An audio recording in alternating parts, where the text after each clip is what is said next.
Hello, everyone, and welcome to the Brawler Bash 2023 list review. Woo woo! It's your boy Swamp Swimmer, and with me as special, wonderful, so happy they're here guests, we have number one, Captain Caps from USA ETC. How you doing, Mr. Caps? Doing good. And then also we have Ken Stubbs, the TO of this great tournament. Welcome to the stream. Welcome to the channel. Honored, quite honored. Well, it's good to have everyone here. I'm really excited to go to Brawler Bash. I'll just do my quick little intro. I just want to say I'm excited to come. This is the first time I've been to Brawler Bash. My first time.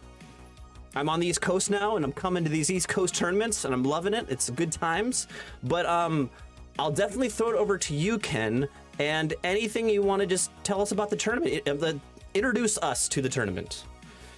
Hey, yeah. Well, this is Brawler Bash. It's one of the longest running, Warhammer / 9th Age tournaments on the East Coast. It has been going for a decade and a half. It is hosted at Atomic Empire, which is a really cool venue. Just really good. It's got a bar. It's got tons of seating. It's very well set up, very light and airy. A lot of room for everything. They've got a really badass Asian grocery / restaurant right next door, escape room.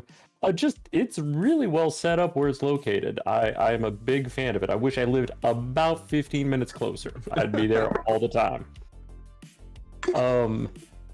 Yeah, for anyone who played 8th edition, and it's where the first two Masters were held. Oh, okay. Yes, it was. Thank you, Jerry Parsley. Yeah.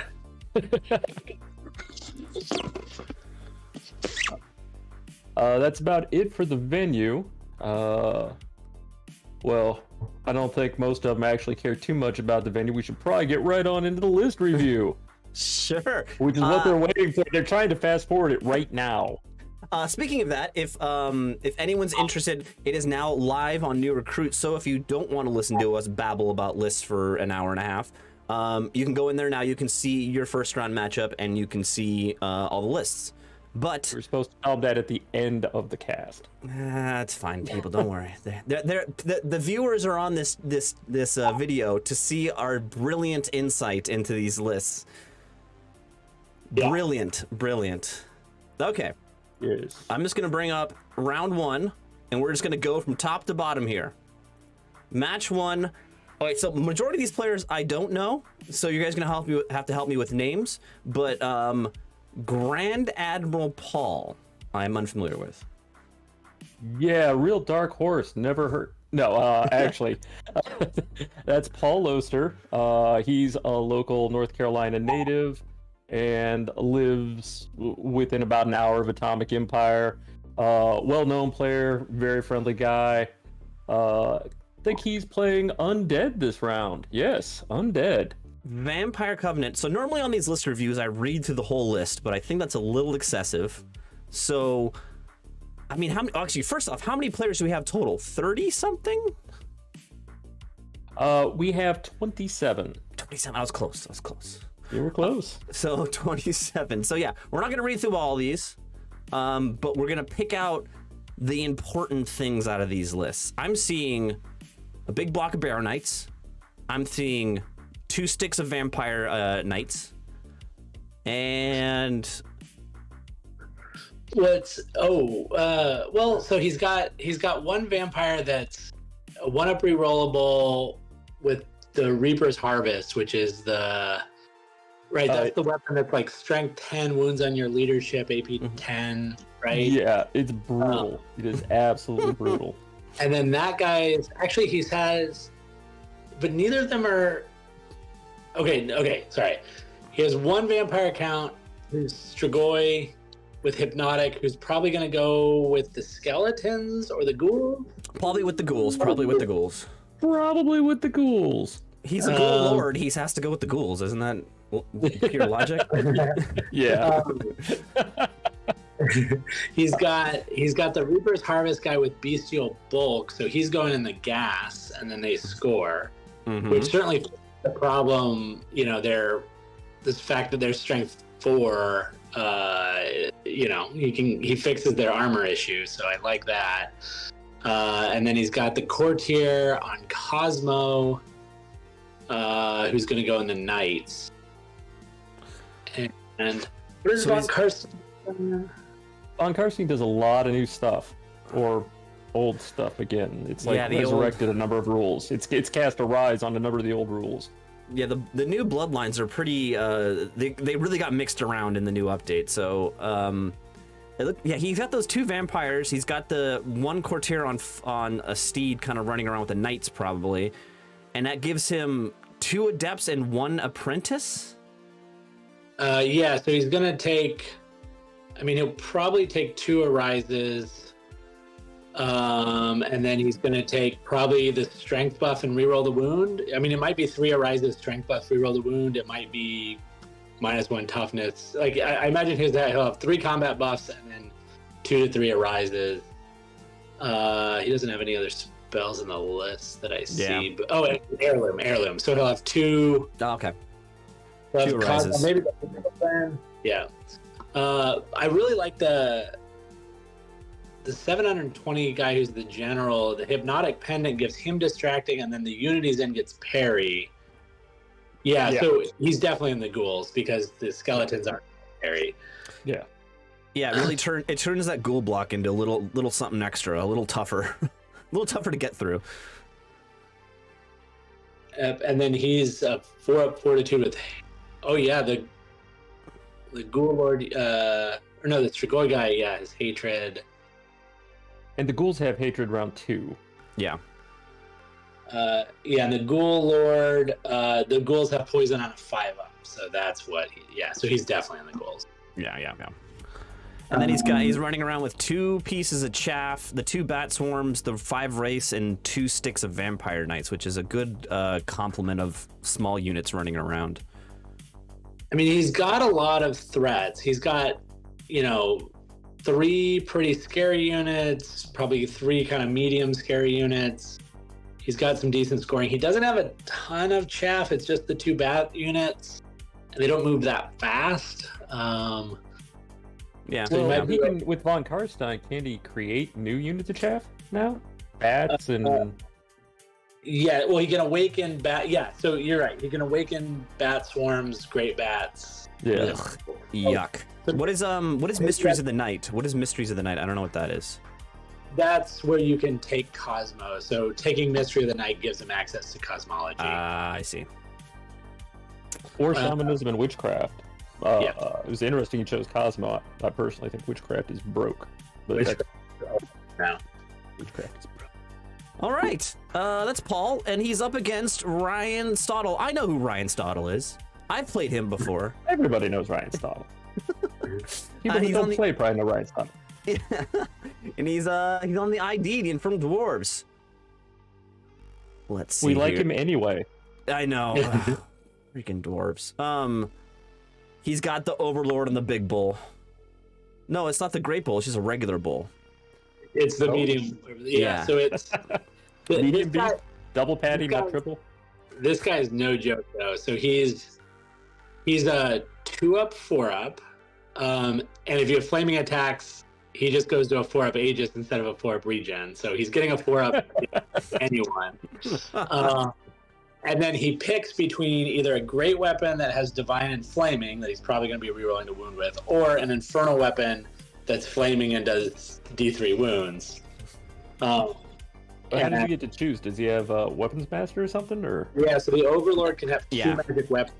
That he uses. That ain't right. That guy is burly. That is burly. Ugh. So he is scary. He's 600 points, but there aren't a lot of things that want to fight him. No, there's very few things that want to fight him. And then he's got the Commissioner who has the BSB, who's going to be in the big Torek unit, so he's MR2 on that unit. And then he has, I believe it's 5 attacks, AP, or Strength 5, AP 10. Yep. And he's a 2-up, 5-up. So a couple of beefy characters, and then he's got 2 adepts, and then essentially it's like 3 adepts because the book mastery. So he has 7 spells. It's going to give him a pretty good spread of magic, and he's pretty flexible if he wants to go all combat or all range. I sort of guess versus Paul, he might be taking a lot of the combat buffs since Paul's clearly coming at him. Yeah, exactly. 2 big blocks of Vassal Levies. Interesting.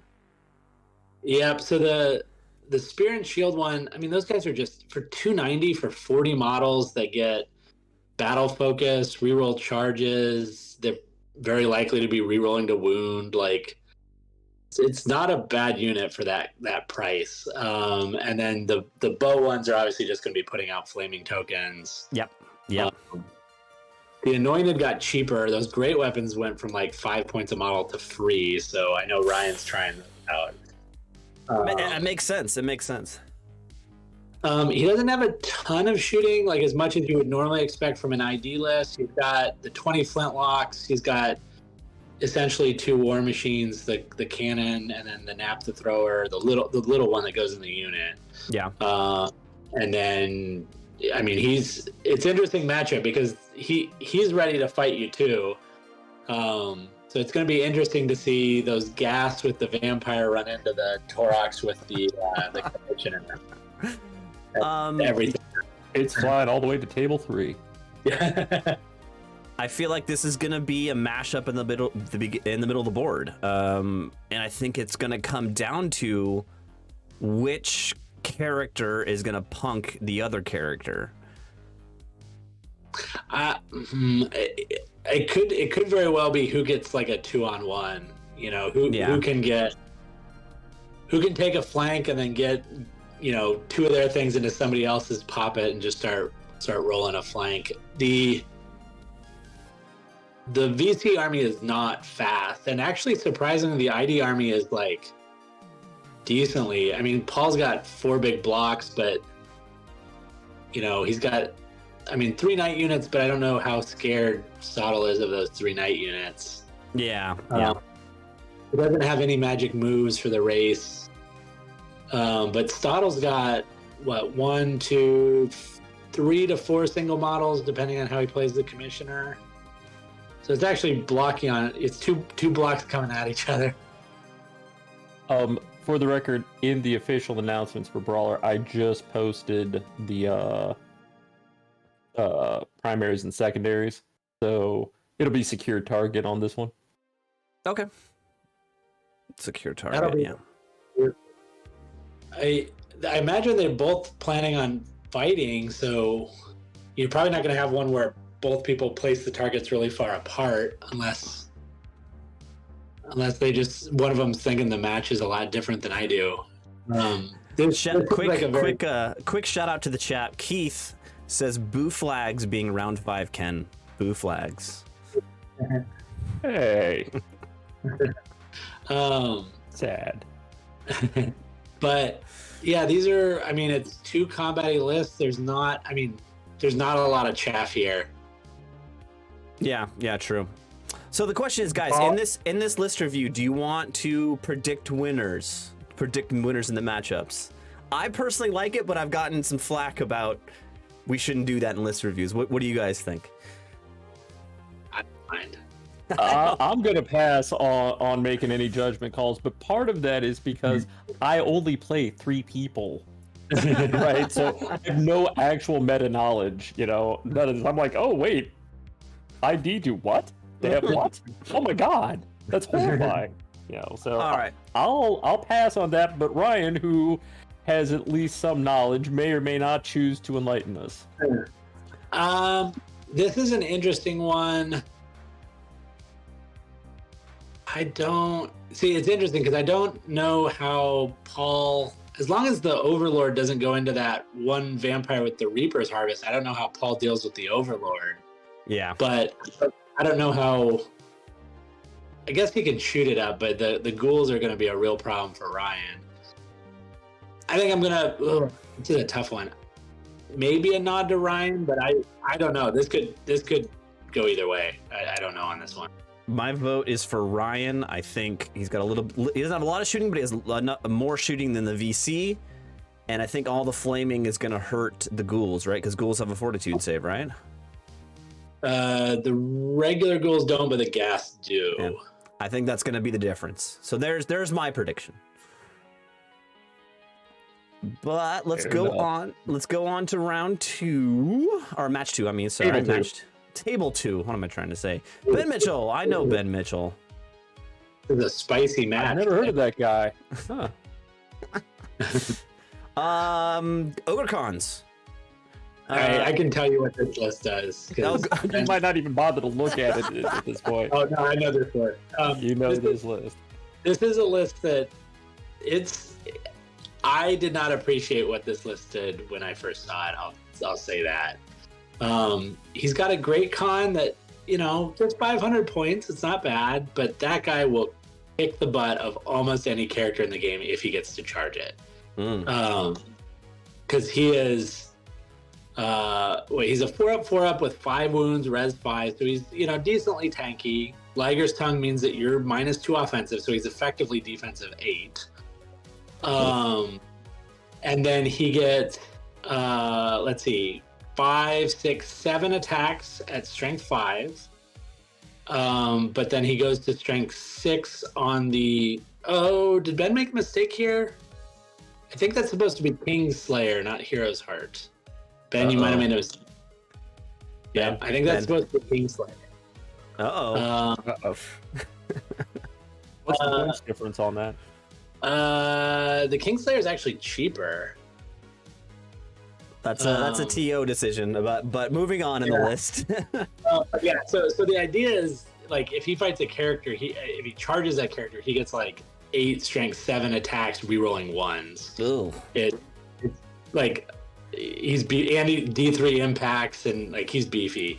He's got a Shamanism Master. He's just going to stand in a back rank and hit people with a stick. And then, so the big thing with his magic phase is he has triple -1 to wound. So he has essentially +1 res from Shamanism. He has -1 to wound from Cloak of Cinders. And then he's going to take his hereditary. So any unit that gets in a fight, we're going to have to stop 3 -1 to wounds. So, and it's very likely he might get 2 of those off. So all of a sudden you're facing res 6 ogres or res 7 tuskers. Yikes. Ben meant Kingslayer. He says he suffers from Ryan syndrome and submitted his list 72 times and may have oopsed a bit. Oops. And did in fact mean Kingslayer, yeah. Interesting. And then double Tusker, which is nice. I mean, that 375 for 3 Tuskers, it's a solid price. He's got a little bit of chaff on the Yetis and Sabers that can fight. He's got bruisers. It's just a solid list. It's got a little bit of shooting in the Bombardiers, a little bit of range in the Pyro, and then a Slave Giant. So, he definitely wants to fight. I can't tell you how annoying that stupid clanger rule, or whatever it's called, is. Oh my god, that's so annoying, especially for warriors. Holy crap. It's just one of those things that's such a big bubble that you just make somebody take 20 tests in a game. Yeah. And every once in a while they fail a really important one. Holy crap, it's amazing how annoying that is. Oh boy. Yeah, I've done to 3 ETCs with Slave Giants, and I think every ETC there's at least one game where it makes a big difference that they had to take a mark check. All right. Well, let's jump on to Mark's list. We all know Mark. Yeah, this is a That guy. That guy. Mark versus Ben round 1 is a very interesting matchup. So Hippogriff General Paladin. Yep, so he's going to get 5 attacks with strength 8 on the charge. And then 6 every round after it. So this guy is really good on the charge and kind of sucks if he gets charged. Yeah. That is the life of the KOE. Yeah, the symptom of every KOE character. Living that charge life. 5, 4, 3. 2, yeah, so he's a 2-up, 4-up, or 2-up, 5-up, I think. 2-up, 5-up. MR2, and then the first time he takes a multi-wound, he basically ignores it. Yeah. So it's a scary character. The damsel is a druidism master with a binding scroll who can fly and vanguard. I know Mark likes that just because it's cheap. Equitine Lord is a BSB with Tristan's, who doesn't have whack a magic item. Does Tristan's still whack it? Tristan's is he gets +1 attack, and then he +1 attack, +1 AP, and if he hits a magic weapon, he can break it. Yeah. And then I always like the potion of speed with that combo. Probably, yeah, it's kind of nice. And then he's got the folk hero guy who is a witchcraft adept. So he's got the druidism master, the witchcraft adept, and that's actually a really nice combination because It's a great combo, yeah.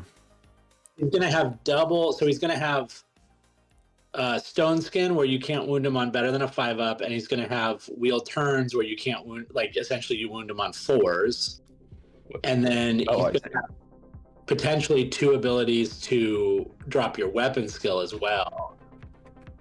Ooh, ugh. These lists are starting out dirty, just real dirty. or if you're a shooting army, he has the ability to take both Entwining Roots, which makes you -2 to hit, or Effigy, which makes you just shoot. So he doubles up on a lot of very interesting spells with the Quinn and Druidism guy. I like that a lot. I gotta give him props for the Friar's Lanterns. I have played with those things, and those are the hardest keys in the game for me to wrap my brain around. I'm like, all right, I chaff. Oh, these guys don't actually chaff the way I'm thinking. They can't hold. Oh no! Oh god! What have I done? Yeah. I honestly I've played Mark. The big thing with him is he has the witchcraft attribute where he can drop your move, and then the Friar's Lanterns just fly over you. Yeah. And drop your move. Yeah. It's so nice. you can very quickly be like, oh, I'm -4 March. All right, so who do you think's got the edge in this matchup? Yeah, the Questing Knights are interesting with the Roland. I wonder what he's probably going to mark Tusker. Yeah, he's probably going to mark Tuskers. Yeah, that makes sense. And the Questing Knights are scary to the Tuskers. Although they're and then the big Penitent block, that's 10 wounds and stubborn for 420 is not bad. Mark's got a unit of chaff. Ben's. This isn't one. I might secure, which is fine for both of them. Mark has 1, 2, 3, 4, 5 scoring, and I think Ben has 4. Yeah, but I'll probably use that first set of bruisers, or the set of 3 bruisers as chaff. Yeah, it's just a chaff piece. So Ben's got a little more chaff and a little better, but Mark has the charge ranges. And I know the mobile models are hard for Ben. I might give the edge to Mark in this one. Yeah, I think I agree with you. I think the 2 Scorpions are going to put too much pressure in the beginning of the game. Now that being said, 1 charge and like these units are going to be tough for Mark to break, and Ben just needs to shove a Tusker unit up, and then all of a sudden they're res 7, and it's real swingy. We got a res 7 against wound on 5s. It's gonna be a pillow fight. Yeah. Ben definitely has the grinding power, but I think Mark's reach is scarier for Ben. I don't know. This is another really tough match because they're both good players. I don't know. I might give the nod to Mark on this one, but I would not be surprised if Ben won. Fair enough. Fair enough. Let's jump on to table 3. Obsidian Anubis. All right, that's his name is Thiel. He's a local. He has the probably the closest to Atomic Empire person. He wins the award for closest Atomic Empire person. He doesn't play a lot, but the games I have played against him have been very good, and he is very concise. He is a tight player. Okay. Okay. So he's got prelate on foot. On foot, So yeah. 5 up. And then interestingly, a wizard with Cosmo and Pegasus. He got some armor. He did 3 spells, so he's going to get 5 spells plus 3 bound spells, I think.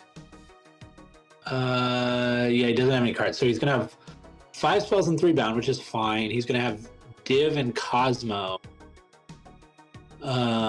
which I don't know how much shooting he has in the list, but he definitely has the options for reroll to hit and +1 to hit, which are both scary. He's got a volley gun. Yeah, putting on the volley gun's really nice, really tasty. And those volley guns for 175 It's a deal. Not. It's a deal. Yeah. Got a cannon on the steam tank, big block of infantry, medium block of Imperial Guard. I mean, he's got a decent amount of beef. Marshall, I imagine. Yeah, Marshall and Prelate are probably going in the Imperial Guard, so that's just going to be kind of... And an Inquisitor. Yeah, the Inquisitor's cool to see. So he has 3 or 4, maybe... I don't remember how many attacks he has. 3 or 4 attacks, reroll to wound, and then he's +1 strength and D3 wounds. Is that? Yeah, that's it. Yeah, that's the whatever it's called, Blessed Steel. Yeah, isn't it also like lethal? Yeah, no, it's not divine. It's lethal and D3 wounds, I think. Yeah, Here, I'll look it up real quick. I got it right here. I'm surprised he took the Imperial Guard block without a buff wagon. That's the one thing I'm seeing. Yeah, he's gonna have... I don't know where exactly he's planning the characters. The Prelate might be going in the heavy infantry, but he's gonna have 2 relatively tough blocks. He's got some decent chaff. He's got some decent shooting. It's kind of an all-around list. The characters are... they're really tooled up, but the big thing I'd worry about is just the blocks dying around them. Yeah. Neither of them are like super killy. They're very tanky, but they don't put out a ton of damage. Like the Prelate has 2 attacks with Great Weapon. Yeah, none of them are killy characters for sure. Yeah, I almost would have liked to see the Prelate with either on the cart or with the Locket of Suna. Yeah. He's gonna have a hard time versus like scary characters, I think. I think that might be, if the Steam Tank's cannon isn't hitting, that's gonna be scary for him. Yep. All right, let's move on to Dave's list down here. Oh man, dwarves. Oh. I don't know, Dave. Is that another local guy, Ken? I don't remember Dave right offhand. I'll mystery, probably know him as soon as I see him. The mystery guy, Dave. I love it. And then Like I know him. He's got a he's got double Holdstone. Ooh. He's got a Holdstone. You could do that? That's not right. Yeah. You shouldn't be allowed to have one Holdstone. Oh, I wonder if he's going to put them one in one Deep Watch and one in the other, because the Deep Watch have Bodyguard, I think. Yeah, they do.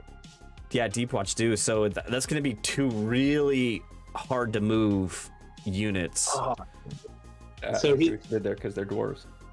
So one guy is, I think, Strength 6, D3 wounds, and then the other guy has the double Lightning, double Dragon Breath. So the Dane's better against big units, and the other guy's better against kind of scary single models. Yeah. He's got 3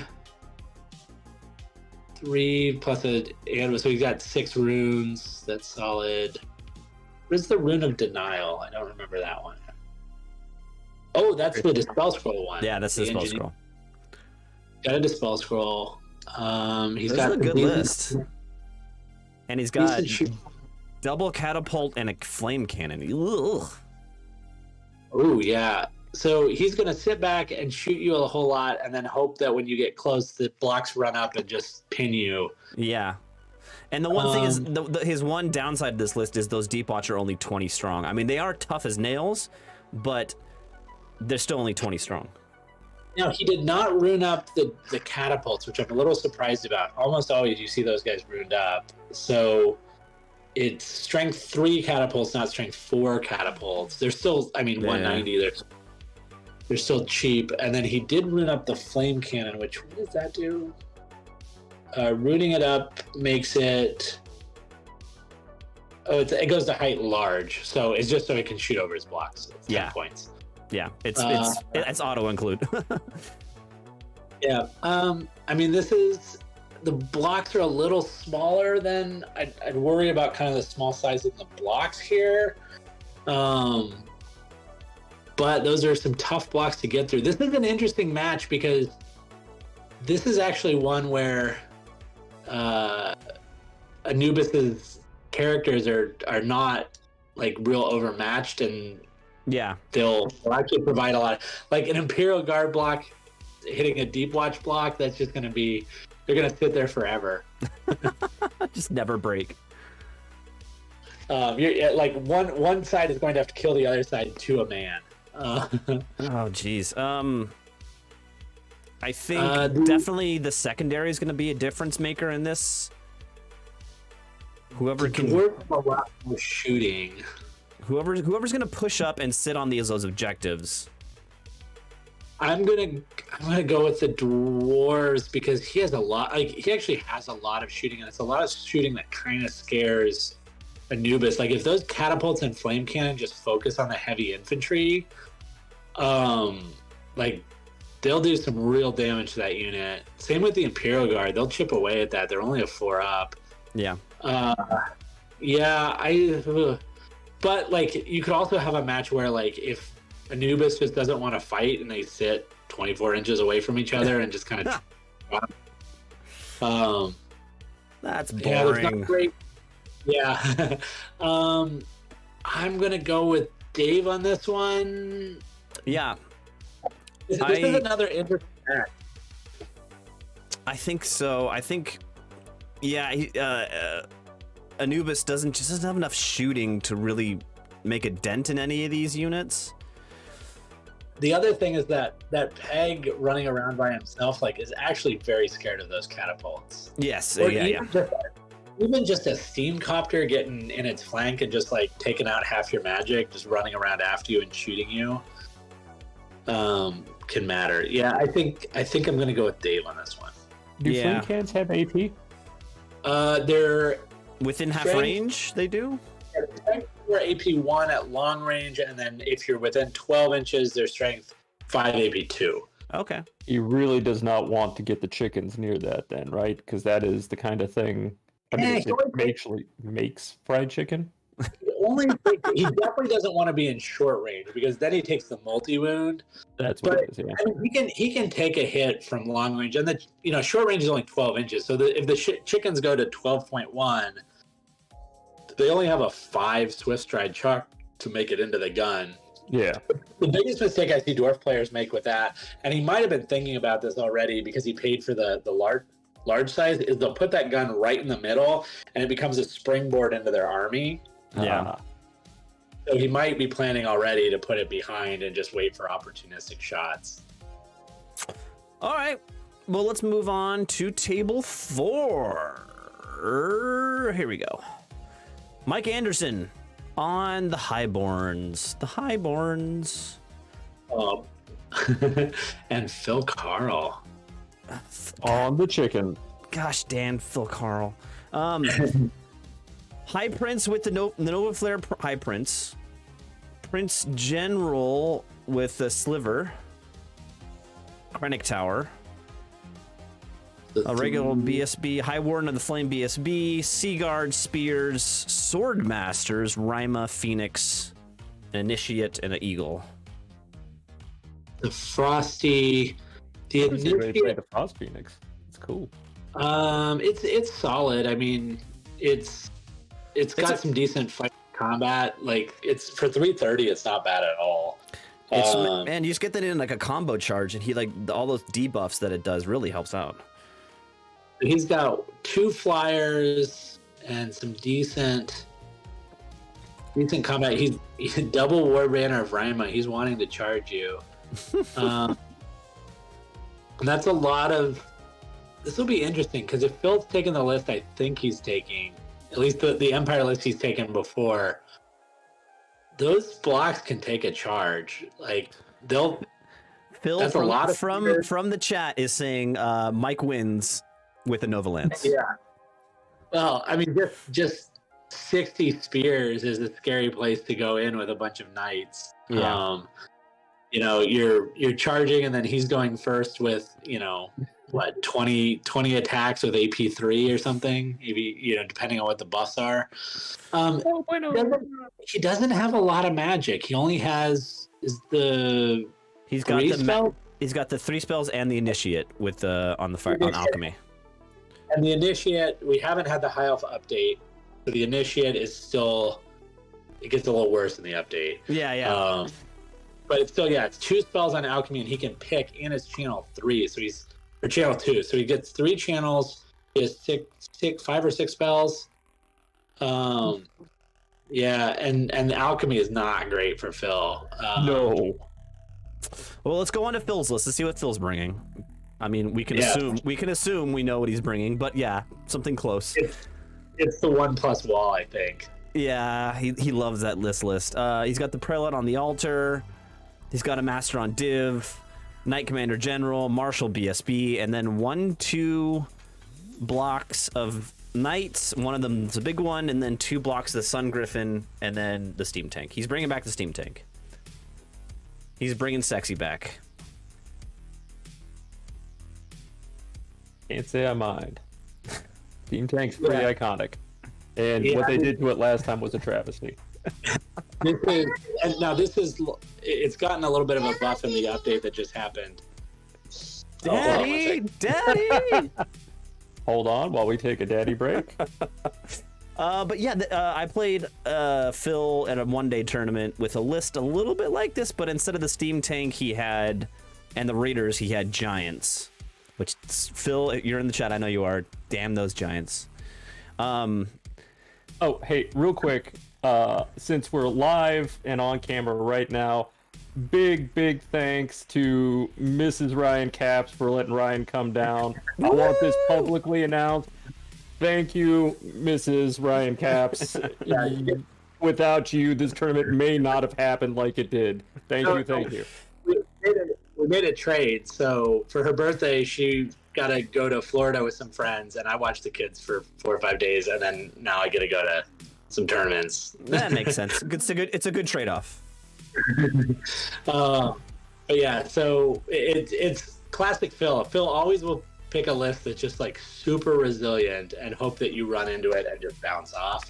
The problem is, I don't know if this high elf list is going to bounce off real easily. There's a lot of like some decent AP. It's not like huge AP, but he's got a decent AP, and any unit Phil charges, he's going to take damage before he gets to go. Now, that being said, Phil has a lot of beef, but it's a little bit of a tough one for Phil. Send the tank in; it'll be fine. And I think this is a tough one for Phil. I mean, Phil's a smart player, and he's not gonna rush in there. Now the Nova Griff, he has to be pretty worried about, because Phil has double, right? Yeah, he's on the altar, so he has double unerring strike, which is pretty scary for the Nova Griff. Yeah, true. And yeah, I mean, the Phil's magic is kind of scary, so Phil does have the option to just sit back and try to work on the big models for a while. Yeah, this is it's another fun match. I don't know. I feel like Phil always comes out of these well. Like, damn Phil. It's always listed. I'm like, it doesn't seem that bad, and then he just wins. Because again, their lists are just so tough. But it's not a great job. I can't bring myself to vote for Phil. So, Mike, do your thing. Do your thing, Mike.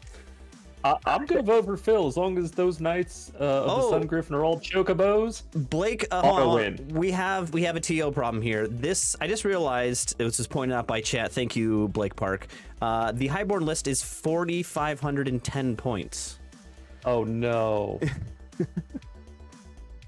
All right, so there might be some adjustment there. I did not notice that. How did I miss that? Wow, it should have flagged that. Yeah, it should have flagged it. Yeah. Wait, maybe 4,500 for me. Yeah, maybe that. So that might be. Yeah, I'll go back through and double check that list, but Yeah. it might actually still be 4,500. And it might be incorporating the new points. That's why it might be doing that. There are some new recruit errors. Like you'll notice my list is 4480, and it's because new recruit is wrong, and I used the right points. But we'll I guess. I will totally not Ryan, but I will go back and double check this list and make sure that the points are valid. But I'm sure that it's probably correct. I'm still voting for Mike. I'm still voting for Mike. That's the key to the story there. All right, moving on here. What are we on? We're on match 5. Good old Gene. Oh, Gene. On the ONG. What? Orcs and Goblins? I am shocked and surprised. Might you join us at some point? No, he's off working. This is so he brought a master, so 5 spells right there with shamanism. That's solid. He's got his warlord he loves this build. The troll ale, shady shanking. Yeah. Being solid. Big old unit of boars. Chief on a boar. I mean, it's basically a boar. Boar riders. I don't think he's changed his list in like 3 years. If it ain't broke, don't fix it. Double. Yes. Yeah, it's Double giant. Cross borks. So Gene's gonna win. Owen has no hope. He's gonna shoot him off the board with his crossbow. I like that. Crossborks. Remember that. This is just a well-rounded list, in my opinion. It's got a little bit of shooting. It's got the 3 big pieces to run around. Lots of bodies. 2 pieces of chaff.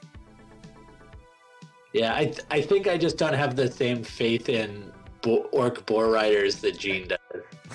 It is an unswerving faith. Like, I think Gene may secretly worship Mork and Gork. All right. Is that how to pronounce it? Owen? Owen. Ogrecon. He also likes it when you call him Aowen. That's totally fine. Well, I'm down with that. Ogrecons. Master Shaman. General. Kind of a light build on the general. The hallmark of every Owen list is going to be just like 3 or 4 super tough blocks. Like he and Phil would get along very well. Actually, they know each other. They do get along very well. Dude, like the ogre tactic of big blocks with the frost mammoth is like nothing to be sneezed at. Yeah, the con, I mean, for 390 for your general, I mean, he's cheap. He's strength 7. He's divine. Like he's scary enough, but he's 200 points cheaper than if you gave him like the maul and stuff.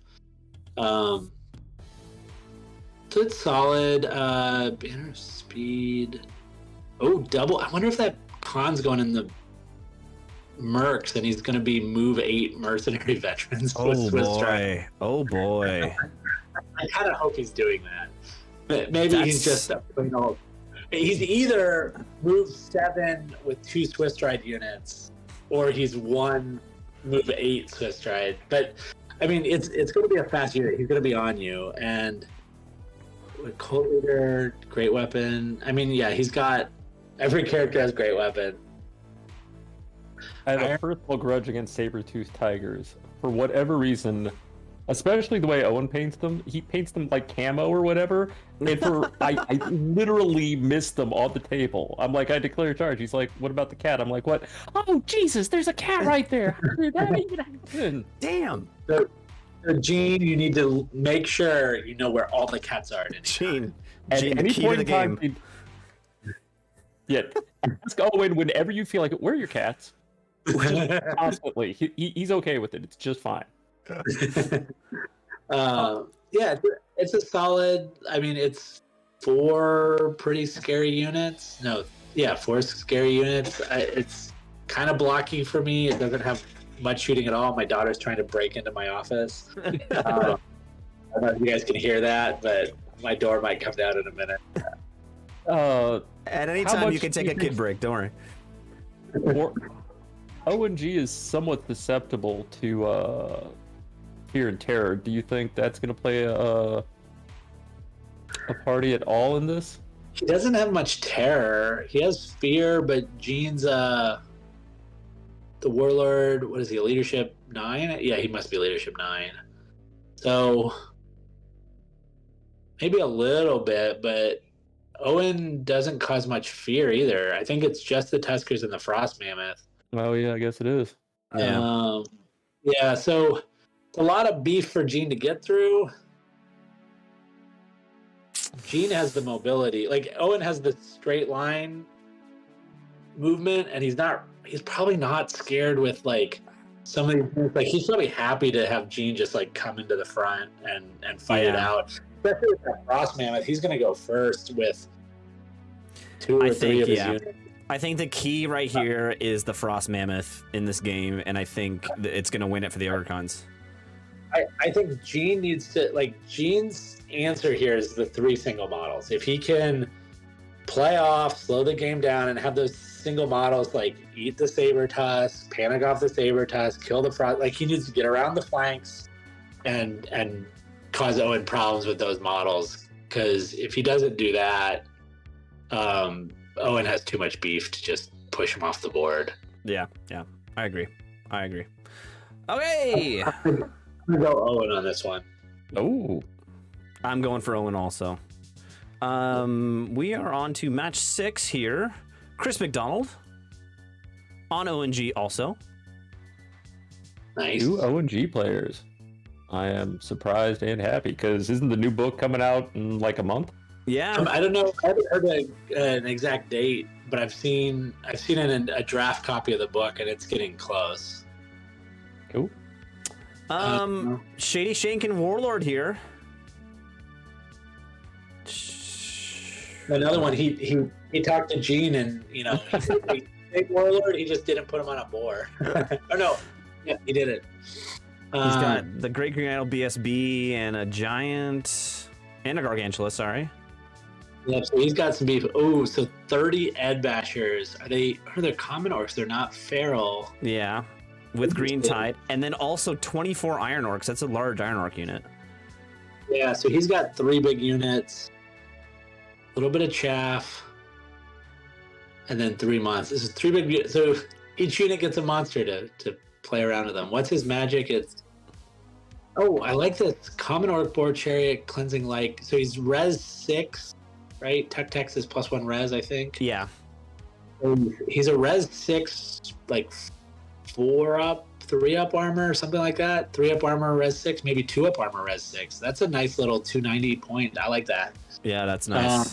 With the lance with cleansing light's pretty nice. Yeah, and then he's got an adept shamanism, heirloom route of battle. He's going cheap magic. And then an Iron Orc with shielding. Why is he not does he not have a BSB? Oh snap, he doesn't. I'll bet you that was supposed to be a BSB. Yeah. Chris, did you forget to click BSB on here? Did you all of a sudden realize you have? Oh no, the idol's the BSB. Oh, the idol's the BSB. You're right. Oh yeah, too far down. Should have been. Yeah. Never mind. You're fine, Chris. You didn't pull a Ben here. Okay, let's move on to Mr. Finlayson. Yeah, For the record, by the way, Ryan, because you have vouched that Ben usually runs the Kingslayer and meant to run the Kingslayer, I'll let that points adjustment work through. It's not a big deal. But you're welcome, Ben. That's all on Ryan. Thank Ryan. Joe? A UD. Joe is UD? Double arc? Is this really Joe? This is I kind of like this list. Joe has some synergies here that are kind of nasty. Yeah. I'm curious to see how the game goes because he's got good magic. He's got double master and he gets +6 inches to the range with the arcs, and then his div arc is going to get an extra 3 inches. So Yeah. plus So he's got tons of range. Tons of range. Yeah. So 20. What's that? I can't do math. 27 inches. Yeah. On all the div spells, plus nice big bubbles, like super great. And then he channels 3, and he has the hourglass to re-roll. Yeah, he's MR2 on his first, like, and he has the soul conduit. Like, he spent 1,100 points, 1,200 points on his magic, but it's going to be a scary magic phase. Yeah. And on his general, I never see this item. What's Sun's Embrace? So it makes him distracting, and then the death mask makes enemy hit the base contact -2 offensive skill. Yep. So essentially, like defensive skill 6 or 7 and distracting. So a lot of things are going to hit him on 5s. Yeah, 5 or 6s potentially. And he's just going to drop that in the skeletons and just say, you Absolutely. can't hit me. Yeah. Yeah, because the skeletons are going to be. They're defensive, are they defensive 2 normally? Or Yeah, are they, skeletons. No, they're 2 normally. And then +2. And then it's +2 from the general thing. So now they're defensive 4, and then they essentially get +2 defensive because of the thing. So they're defensive 6. So Yeah. So they're going to be hard to hit. And then so you're going to be hitting on 4s or 5s. He has a div spell to make you -2 to hit. So then you're hitting him on 5s. Yep. And then he's probably going to just run him in a horde, and then he gets lethal strike with the unit if the no-mark's in there, which I assume he is. So, and then he's got, Evo to drop your toughness, Evo to reroll the wound. Yeah. Great buffs, yeah. It's essentially that unit he's going to rev it up to become a blender and hope that he can regrow him faster than you can kill him. Yeah, and then he's just got the 2 Tomb Cataphracts units that are just lurking around. One of them special ambushing, and then the swarms are just annoying. Yeah, I mean, the swarms are very good for their cost, and they're poison, and then they can get reroll the wound, they can get reroll the hit with their poison, they're distracting, they're great for, 230, 270, so, I mean, 500 points of swarms is great.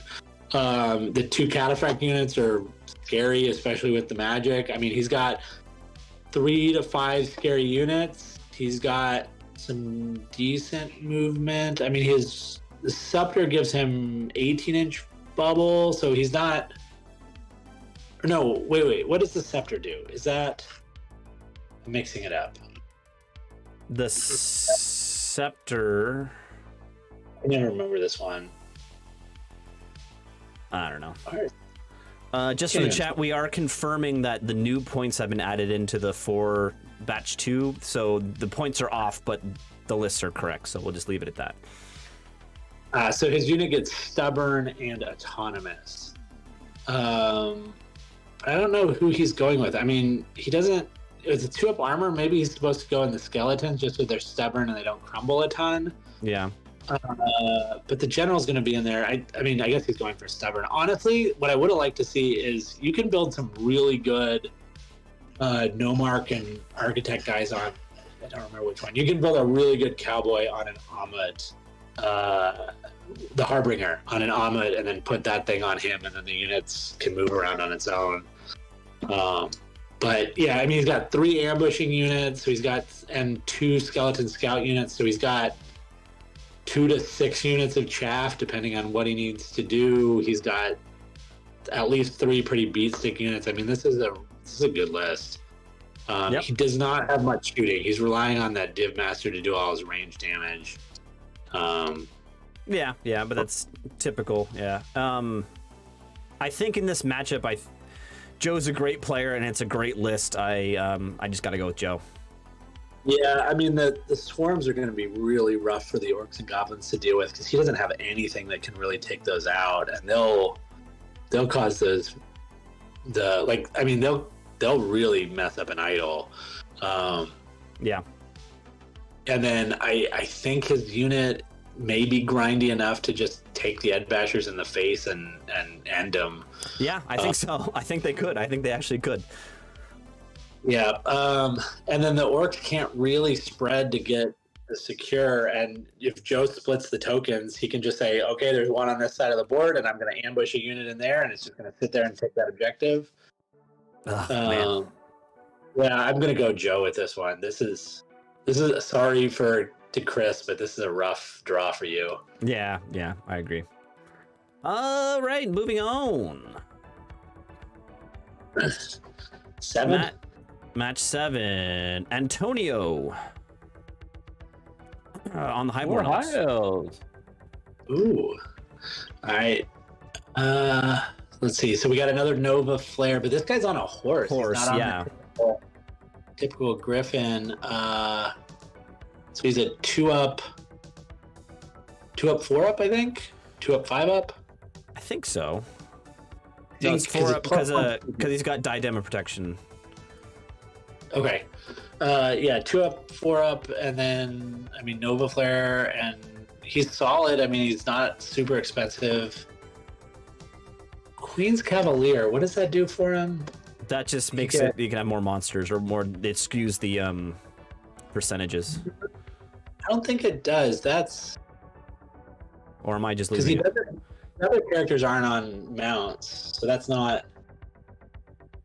Huh? So I have a question. He has a Master of the Krennic Tower and Book of Arcane Mastery. How does that work together? Actually, I'd have to read the wording on the master, but he might get another spell from one of those. I actually haven't seen that combo. He might have found a nice little. Yeah, that's an interesting pull there. Yeah, that he might have found a hole. Yeah, Queen's Cavalier is on foot horse. So he doesn't have to put everyone on because he's not on a large model. So everybody else doesn't have to ride. He gets devastating charge +1 attack and fear. So he's going to get an extra attack. So that's actually kind of a nice build. And then he's got double blocks, Swordmasters and Flame Wardens. Ooh, with flaming. He's got a Master Heirloom. Okay. So he's got some good magic. I really like Hiles with the Cosmo Master. It's just a good lore for them. And especially combined with the Master, like you get double strength buff. It's really good. Yeah, Swordmasters and Flame Wardens. Flame Wardens always still, I know they've come down so much in points recently, like in the last 2 or 3 years. But they still just seem so expensive for 20 models, like 400 points for 20 model. But they're so tough. Just like 4-up Aegis is so. It can be so nice and it can be so bad sometimes. Especially combined with the Hereditary, where you're like, oh, 4 models don't die, and then I'm gonna take my Aegis. Wow, you just put I Blender in it. You with high elves all the time. It's horrifying. You put like a blender into them, and you only kill 2 guys, like something crazy like that. He has 10 spells because he has 5 from the Master, 3 from the Commander, and then another 2 from the Initiate. Whew. A lot of points in Magic. I think it really pays for him to play the drop game, because if he can choose to drop the Swordmasters and the Flame Wardens against the right targets, that's a big deal. I worry he just doesn't have enough. I worry he spent too many points on Magic and he doesn't have enough stuff. Because he's got 21 Swordmasters, 20 Flame Wardens, a Lancer unit, and that's the only bodies. That's the only bodies. It's low wound count, that's for sure. Oh, he really doesn't have a lot of bodies at all. You do not want to see a list that has mortars, that's for sure. Yeah, and just looking at Keith's list, this could be very interesting. Let's move on to Keith's list. He's running the Beast Herds. I love it. Go Beast Herds. Master on Druidism, Apprentice on Shamanism with the book, Beast Lord on foot. Eye of Dominance, yeah. Yeah, so great. I would have liked to see the Crown of Horns on him. Yeah. That'd be the only. I don't know. Hunting Call is sometimes I'm fine with them not coming, those ambushers not coming in right away. It's fine. Yeah, it's really a hard choice to take hunting call because sometimes you want those ambushers to be delayed a little bit, you know? Yeah, sometimes you're like, I just want them to score, come in before turn 4. Although I think Keith was playing ambushers with Skaven and he was having some issues with them not coming in when he needed them. So maybe he's just on the board early. But yeah, I mean, he's got the chariots, the double ambusher. Like, it's a nice core because it's a chariot. He got 2 ambushing scoring blocks. The Longhorns are going to take up the center, and then there's going to be Razor Tusks on either side of them. Double block. Yeah, he has the what is it called? The Pillager's Icon. Pillager's Icon, yeah. Yeah, so he can Vanguard both Razor Tusks. And it's just the Razor Tusk. I don't think he can do the chariots. No, it's only single model chariots can do that, yeah. So those Razor Tusk cards are just going to come right up at you, and he has, drop your weapon skill, add him +1 toughness to already. I mean, those guys for 450, 8 wounds. It's 24 wounds at res 4 or res 5. And I mean, he's going to try to make him res 6 or it's just a lot of beef coming. And I do not know if this high elf list has enough to stop it. Like, it has a decent amount of chaff, but he's gonna have to use chaffing that's like literally right away to stop the Razor Tusks. And then you still have 34 Longhorns who are, I imagine the pigs come up and then the Longhorns turn 1 relentless right up the middle. Yeah, it's exactly. It's a 3-block push list, like first turn push. And then the Giants are vanguarding up the sides because he's probably gonna run them light troops and vanguard. So he's got 4 vanguarders, 2 ambushers that are coming in turn 1. Like, this high elf list, I think this high elf list needs turns to shoot and for its magic to have effect. And Keith is going to be on this guy like turn 2. Keith is going to be charging a lot of things. Yep. The high elves are going to have to blow both their chaff turn 1, and then hope for some counter charges. That's all they can really do. And the big weakness the pigs have is to terror causers or to leadership, like, because they're only leadership 5. They can't leave the general's bubble. But this is a rough match for the high elf list. I can't see how he's going to go through this. Yeah, and Keith's a great player too, and it's a skewy list, but it's interesting. Yeah, I mean, his best bet might be to just offset, deploy, and like Keith drop for first, deploy all in the corner, and just try to pick on a unit or 2. The thing, my one concern is with the Razor Tusks is they're not good at hitting. Yeah, and there's no way of. Well, I guess you have entwining roots will help you hit. Yeah, yeah. I mean, he'll be hitting on 4s. The entwining roots may even not be enough to get him to hitting on 3s. Yeah, this is elves. Yeah. But that's fine. I mean, it's so much beef. And those Longhorns, like, they can go right into those Swordmasters. I mean, Keith will lose half the unit, and they'll still, but then the Swordmasters will all die. Yeah. It's the high elves, I don't think, have enough bodies. They don't have enough stuff to stop the push. Yeah, I think Antonio, you got a bad first round matchup, but I have to agree. I think Keith has got it. Does Seed of the Dark Forest put a forest out? Yes. That's really more broken now, isn't it, with the new druidism? Yeah, well, sometimes you don't. It actually kind of sucks to have a forest in your own deployment, but he could Vanguard up and drop a forest in the middle of the board and then say, okay, here's where I'm casting from. Yep. Well, no, he can't. You can't. The guy holding the seed can't Vanguard. March up with the Longhorns, right? No, but you have to throw the seed at the end of deployment. So it's gonna be At the very most, it's the center of the center of the force is going to be in the center of the board.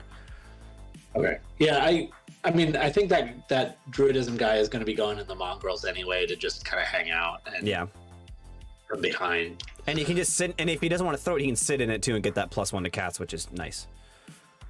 Yeah. Okay. Let's keep going. Let's keep going. Match 8. Christopher Klein, unfamiliar with. Great screen name, Grumpus Bumpus. Yeah. Chris is, again, a local Atomic guy. He had played a lot in 8th edition and recently started doing a lot of 3D printing. So nice. He was super excited to 3D print an Empire army and charge it right into some poor unsuspecting fool's face. I'm just looking at the bottom of this list. That's what you do with mortar volley gun. Yeah, I was gonna say cannon, mortar, volley gun. That's it's a lot of black powder magic going on there. And he's got a big heavy infantry block and a big Imperial Guard block. Unlike the other Empire we saw, like I think the heavy infantry is not too much different, but he really beefed up that Imperial Guard. And he's got the 2. I like that. Would like to see standards on them though, just because they add more res. On the supporting units. On the support units. Yeah. But I imagine each big unit gets 1 support unit, which makes it pretty scary. So he's basically gonna say, "Come at me," and then the guns are just gonna shoot behind him. Yeah. This is just a sit back, shoot with the artillery. Oh, and he's got the engine that gives him +1 to hit on the caster. The foresight one, does that give you the magic missile, or does it give you? I can't remember which. No, it gives you either lightning. magic missile or strength. I think it's the magic missile. Uh,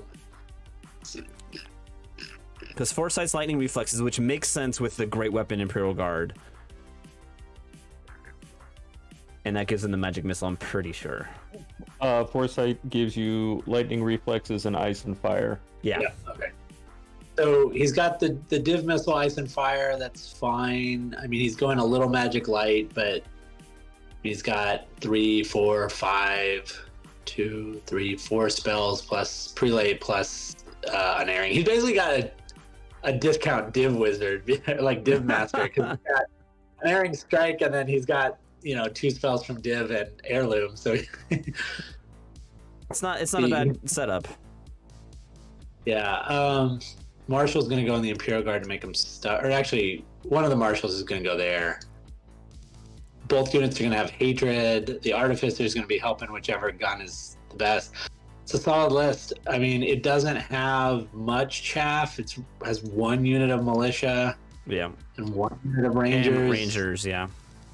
The Artificer can be emergency chaff. So it doesn't have much to protect the flanks at all. It's because it's just those 2 big units and some crossbows. So, really, the supporting units are pieces of chaff too. Yeah, I mean, if you're willing to throw, artificers and stuff in front, but yeah, I think this list will have 2 games where it just runs into something and then smashes it, and then it'll have a couple games where people stream around the flanks and it's just trying to turn to look at everything and it just gets picked apart. It needs just 3 demis on one flank. It needs just a little bit on the flanks to. Yeah, some zoning piece. Yeah. Okay, let's move on. About 5,000 points or so. Yeah. Yeah, just a few more points. Piper running the first Dread Elf list. Yeah, Piper is Thiel's wife, and they come to every tournament together. So she actually went to Mountain Mayhem, Gene's Mountain Mayhem, last year. And yeah, I've never played her, but she's really cool. I'll hang out a bit with her. Yeah. That's all that really matters. Are you really cool? Yeah. I just need to get my wife coming to tournaments. Although right now that would also involve 2 under 3-year-olds coming to tournaments. Which, we can make it happen. Don't worry. Don't get me wrong, does this tournament include? She would do it for 2 days of daycare, I'm sure. Yeah. No, I was like, does this in tournament include daycare? Is that part of the entry fee? Daycare? Yes, because they have beer. I'm seeing an Imperious Dragon on this list. Nice. That's a great start. So I love this list already. Although she put a Talisman of Shielding on the dragon, and that doesn't do anything. Yeah. Let her know that. Oh. I will do that. And then I think you said, is she a newer player? I think Kim. Yeah. Yes. They only come and play in tournaments and don't play a whole lot outside of that. The Outcast on the Pegasus with a 2-up armor, so she's just gonna fly around and do Cosmo things. The Exarch on Alchemy. Does he get 2 spells on Alchemy or just 1? I can't remember. I think they lowered it to 1, right? Or I could be mistaken. I'm not sure. And then Oracle of Doom. I don't remember what Oracle of Doom does. No idea. So it's an adept, and the unit gets battle focus and frenzy. Oh. But then why did she take Basalt Infusion? Heavy armor, so he's a 4-up, 4-up, I guess. And then 20 militants, fine. Corsairs, auxiliaries, riders, 21 judicators with Eye of the Gorgon. Yep, that's a nasty unit. Yeah. 3 Gorgons, also really good. 5 Dread Knights, solid. I mean, she took a little bit of everything, and it's all pretty solid. The problem is, I don't know that this list does what the Empire list is scared of. Exactly, yeah. It doesn't have a lot of, like, real... I mean, other than the dragon, it doesn't have a lot of, like, really fast flank threats. And he's got a cannon pointed straight at dragon, yeah. And it doesn't. I mean, the Hydra and the Knights and the Gore. Like, maybe she could do it. Like, she just really needs to get up the flanks and get into that backfield. You really need a Misty. Well, yeah, the militants. I mean, they'll do damage to the heavy infantry, but they don't have enough. Like, they'll kill a third of the unit and then they'll all die. The Judicators, same thing. I mean, like, they'll mess up that Imperial Guard unit, but I don't know that they have enough bodies to win the grind. Yeah. So I mean, the mortars are scary for these units too. Very. Yeah, she really needs to get those units whittled down, or she needs to get a combo charge where she has like Judicators plus the Gorgons or Hydra in the, like if she can get it 2-to-1, then it's looking a lot better for her. But she can't go 1-to-1. But she really needs to like get up the flanks, clear out some of the stuff, and not fight head on until she can kind of gang up on things. Yeah. She's just got to run at the guns and get those guns to stop shooting at her. The game comes down to, can these artillery pieces not misfire and get some key hits? Amy, every turn that Cosmo Master needs to be putting -1 to hit on that cannon. Yes, I agree. Or your hereditary, just kill the cannon with the hereditary. Her name's actually Piper. It's not Amy. That's Amethyst Piper. Oh, Jesus. But because AMY, it looks like it's Amy. It's Piper. Sorry, Amy. Or not, sorry, Piper. Jesus, I said it again. Sorry, Piper. Sorry.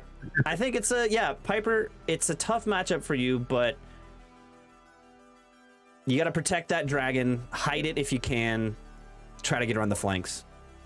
Or just, get into combat with anything other than those 2 blocks as quick as you can. Yeah. I'm going to vote for Piper because she brought a dragon, a Hydra, and a Pegasus, and that rules. I can't disagree with that. That is a bunch of black powder. Boring. My vote, you just sold me. My vote's for Piper also. Feed him some Pegasus hooves. I think the Empire's got. I got Grumpus bumping. All right. Leaving the power of the Pegasi. Let's see here. Here we go. Jeff. I didn't realize Jeff was coming to this tournament. Jeff Durham, the man, the myth, the legend. What do you think? Dwarves, warriors, or Sylvans? Dwarves. Okay. Boo. I bet I can tell you this list right now without even reading it. This is pretty close to his regular list, I think. Yeah. I mean, no, I'll say that. Even though Jeff brings the same list every time, it is a rough list. Yeah, it's rough. So this is, he got Chris.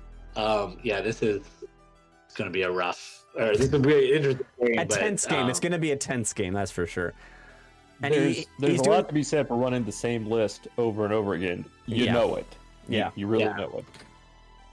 And he's doing his same thing. It's Super Killy King, a bunch of magic denial, like really a lot of magic denial. And devouring, so you can cast a spell and then he eats it. Mm-hmm.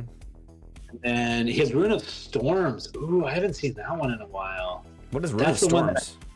It stops you from flying. Oh. That's interesting because I think there's a good chance Chris has a flyer in his list. Yeah, pretty sure for one run round you can't fly. That's a nice add by Jeff. Yeah, one use only. Enemy unit within 24 inches, and it basically can't use its fly and ground movement are halved. Oh, damn. That's brutal. Marksman, Greybeards, Rangers, Miners, and I think his engineer has Rune of Mining, so that means it can come on with the Miners, right? Isn't Rune of Mining the one where you can ignore a terrain piece? Yeah, you choose a terrain piece and it's open terrain as long as you don't end in it. So basically, you say, these ruins are open terrain for me, and I'm just going to sit in them or walk through them. What's Rune of Readiness? Ooh, who has that? That's the engineer. Readiness. If the barrage unit was successfully charged, it can perform a combat reform. Oh, that's interesting. Yeah, so he can go into horde, or he can shrink. Or if in some crazy circumstance he gets flanked, he can just reform and face you. Yeah. Yep. He doesn't have to use the hold stone. He can just turn around. So this is basically. I think he got another steam. Did he always have 2 steam copters? I don't remember. I don't remember either. He's changed around the artillery a little bit because I know the last time I played him, he had a ballista. He might have lost a Warmish ballista for a steam copter, maybe. I don't. Yeah, but it's essentially going to be the Rangers and the big unit, and they're just going to sit there and shoot you.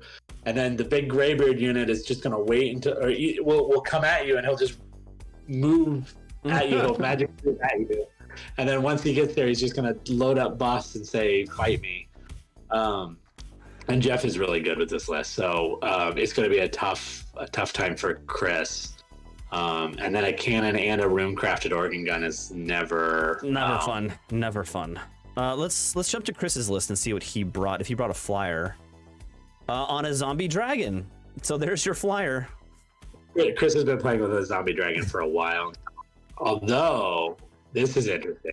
So Chris brought a vampire count with Stormcaller, which means that I forget the range, but it's like every unit within a 12-inch bubble or 18-inch bubble or something like that is -1 to hit. So that actually really hurt Jeff's shooting. That does help. Wow. Yeah. So Jeff has a cannon, but Chris has a dragon that's that's been hit by a cannon before is what it looks like, and seriously scarred. Yeah. Some bad experiences. He's like, I'm going to pay 60 points for that to never happen again. Yeah. So this is MSU VC. Yeah. So 2 altars, Shrieking he's Horror, got March Bubble. He's got 6 spells, 7 spells, 7 spells, 8. No, he's got triple move. He's got the champion, the unholy tome. Wait, how 4, 5, 6, 7, 8, 9, yeah, 9 spells, 10 spells. A lot of spells. Actually, he has 12 spells because the altars both give him a spell, but he'll probably never get. Yeah, so Chris has every spell he could ever want in his life. But he's got a really tough zombie dragon who is pretty fighty. He's got, you know, an Evo Master who has a magical move, and then the book gives him a magical move, and then the race champ has a magical move. So even if you have a binding scroll, he still has double magical move that he's gonna. And never underestimate Von Karstein now. The ability to summon Chaff is still stupid. Yeah. Great bats, great bat. Well, and then great bats, magic move. Yeah. We've seen that before. Here comes the great bat. Or even just, oh look, I just summoned 8 zombies. It's just 8 zombies. Boom! Oh, they're all in front. It's like, load the zombie missile. Yeah.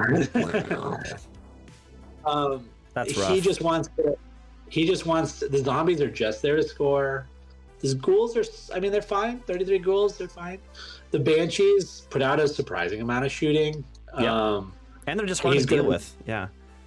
And then he's going to be slinging those race around with double moves. He's going to be slinging the horror around. Like, this is very similar to the list he took to ETC, and it's a rough list. He really, I don't know that he loves a lot of beef coming at him. Although I think he's made some changes to try to mitigate that a bit. Jeff has some beef, but it's not coming at him quick. And no, Chris, I got to say that if every time you get a movement spell off, you at least play the opening 3 bars of Thriller, I will buy you a beer every single time I hear it. Oh. You're going to be hearing that all weekend. I know. Yeah. So this is, I mean, honestly, from the list that we've seen already, where it's like big fighting unit, big fighting unit, big fighting unit, like that's exactly what Chris wants to see, because he's gonna get around you, and he has stuff, and he's like, yeah, fight, kill a unit of dogs, kill a unit of zombies, and then he's just gonna pick, and you'll be surprised how quickly things go down. This is a really rough list. Chris has to be one of the favorites to win this. Yeah. Ooh, against the dwarves. That's again. It's This a really is- good.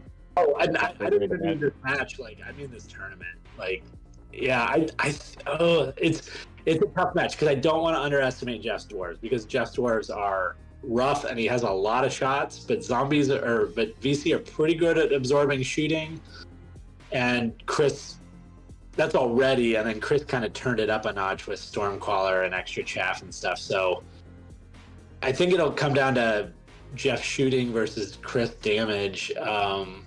But I think Chris has more ability to pick the matches. Mm-hmm. I'm gonna give a small win to Chris here. I don't think it'll be big. I don't think he's 20ing Jeff, but I think this is gonna be rough for Jeff to get points off of, like real points, unless he can take down the zombie dragon. Yeah, I mean, if he gets lucky with some shooting, maybe. Yeah. But yeah, Rune Jeff. of Devouring only works once, right? What's that? Rune of Devouring only works on one spell one time. Yeah, so he probably devours one of the magical moves, and then Chris only has 2, but then I still do. And I Yeah. still have 2 moves. Oh, jeez. All right. now the fun thing is Jeff has 2 magical moves as well. They're just not as good as Chris. Yeah, I think I got to go with Chris. I think it's not going to be a blowout win, but he's going to sneak out a win on Jeff, I think. All right, fair enough, because I did say that for Chris. For magical movements, Jeff, if you get magical movements off during the game and you play the hi ho, it's off to work with song, I'll be here also. I want to hear competing themes at that table. This is Thriller. Hi ho. All right, let's see. I'm going to jump on to the next matchup here. Is this our first grudge, I think? Knight versus Phil Blake. All right, this is Ira Knight. Knight is his actual last name. And he's, again, a local player. He's had some rather good success in both 8th and 9th edition. But he's also got 4 kids, a full-time job, and a 60-acre farm. So he Yeah, so he's constantly a little bit overcommitted, so he only finds time to stomp his friends unless it's close. So this is going to be good because he's been looking forward to this one, and he's got a pretty good list. Wow. And I saw him taking the rust off versus Andrew Ratman a little while ago, so he's definitely at least got a couple. He's got the whole Rocky montage going on. I mean, like he's been, taping plastic to his arms and running up steps, and yeah, it's been. And he's running the double Herald, which is. So he immediately found Phil. I like that everybody, like, the update came out in December and everybody's like, oh, Heralds are terrible. And then it took about a week and then everybody's like, actually, Heralds are really good. Oh, wait, they're amazing. And because it's IRA, if you wouldn't mind, refer to them as DPs. That's his preference. I won't go into how he's modeled them, but Okay. I look forward to that. So I mean, Double Herald, they get to pick their upgrades. He's going to have two that are great for this game. I mean, imagine one of them takes Veilwalker, and then the other one is probably kind of fighty. That's typically what people do. Yeah, makes sense. And then he's got a guy on a dais with a 1-up and 3 spells, but then he'll have another 1, 2, 3, 4, 5. So he'll have like 7 or 8 spells. Yeah. And you get 2 for each herald. Yeah. Well, you can get more though, depending on your choices. Oh yeah. If you take Veilwalker, yeah. Block of Pride Warriors, a Lust Chaff Warrior piece, 2 blocks of Chosen Knights, regular Knights on Pride, and then Flares. Yeah, I don't know the Warriors are chaff. I think they're just meant to score, and they're solid. Like, they're cheap with less, so they're just gonna go wander off and get an objective, and they're pretty tough with Spike Shield. But yeah, the double Chosen Knight. So what do you take? Wrath, which now gives you plus lightning reflexes in the first round. Is that what Wrath changed to? Yeah. Oh, I don't even know what it changed. And then he's flaming attacks, and he has an alchemy caster. So good chance to be rerolled. So Wasteland Torch gives you flaming the first round of every fight. Yeah. Yes. Which is really good, along with the Burnination, which is also a lot of fun. Yeah, because the Knights are probably not getting in a lot of grinds. They're probably winning a lot of the fights they fight, and then they want to move on to something else. Yeah. And then the other Chosen Knights are on Greed, which is just a solid choice. Yeah. And then the Warrior Knights with Lance, solid. Like, I mean, it's a small list, but everything fights well. There's not like one Uber unit. They're all, it's a solid list. You've got 2 pieces of good chaff. Flares are good chaff. Most of it's pretty mobile. Yeah, he's got 3 solid spreads. Most of them move pretty well. So, like, this is a solid list. He's got 3 units that move 8. He's got the double heralds that can, add a lot to the list. They can do a lot. They're very flexible and good. It's just like, yeah. Yeah. So it's a very solid list. Phil, what did Phil bring? Yeah, what is his answer? I want to look at this. I'm already the first 4 entries. I'm in love with this. He list. loves. He had the 2 sorcerers on Scythe wheels as chaff pieces. In Masters, and they're pretty cool. They're 15 points more than the Flayers, and they have better armor, and you get a spell out of them, and they fly. So yeah. I can see where he's coming from on that. And then, he has an apprentice on alchemy. So he's got another one, but this one he's actually gave him the book and the ledger.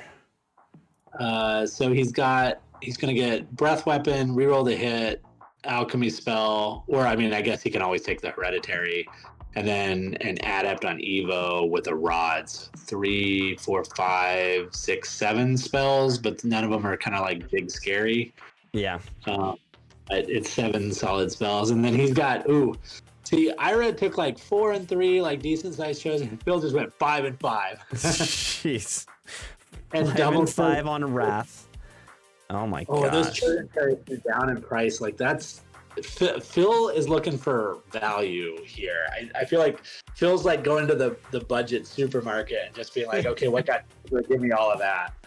So also don't underestimate that warrior block with the great weapons, because with the Zealot's banner, it looks pretty choice, because that's all 3 ranks getting 2 attacks. Oh yeah, and he's got chosen. I mean, Phil's got a lot of stuff in this list. Now he doesn't have like a super fighty character, so essentially he's spent a bunch of points on, kind of. He's got fine spells, but it's not like a magic phrase that's probably going to terrify you. But yeah, but I mean, it's all combat buffs, and he's got a lot of beef. He doesn't have a ton of speed. I mean, he's okay. He's fine. But honestly, this list with the new Helma, oh gosh, drop one of those chosen chariots, add a Helma, and I would be like, that's great. But I mean, this is a very solid list, and I mean, Mike give Ira some real problems because I don't like his units are beefy enough that I don't know that the heralds. It'll depend on what the heralds do to the flank, but Phil definitely is going to control the center of the map. Phil's token's going right in the middle of the board. I mean, this is just a chosen night off, and yeah, I mean, it still could matter like who charges, what buffs are up, because 4 knights can still beat 5 knights. But am I missing it? Oh, okay, yeah, okay, I see. Yeah. So the sky. Wow. Okay, I was just talking to somebody the other day saying, man, I think the only reason they put the sky wheel in there was because it was legacy. Yeah, and Phil's the only one I've seen using it. But again, like, look at the price of the flares and look at the price of the sky wheels. And what is he? He's going to be a 4-up, 3-up armor, maybe. Yeah. Oh no, light armor. Yeah, no, he might just be a 5-up. Yeah, I think I'd take the flares, honestly. I mean, if you gave the sorcerers the full chaos plate, then that would be one thing. I think he's just keeping them cheap. I mean, he's doing it. Yeah, I sky wheels move 8. Is that? I don't remember. I haven't seen one on the board in 3 years. I don't remember that. It's fly 6/18. So I mean, move 18. They're almost as good as the flares, just in terms of movement. Yeah. And they don't even get. They're just 6-up armor. They don't even give a point of armor. But he gets hard target. It's grinds. That's fine. But yeah, he's using them for chaff. The big thing is Ira needs to make him use them as chaff early to make his magic phase more manageable. Yeah, true. But yeah, I like this list from Phil. This is going to be a really interesting match between the two of them. I don't know if you're streaming any of the games, Ken, but this would be the game I would vote to. Well, last time I tried the stream was at Masters, and my webcam decided to just die. So Atomic actually has a room that they can set up for streaming. I did not engage that room, but I can talk to him about it. I mean, it's frequently rented out. I'll just bring my laptop and maybe we'll think about it there.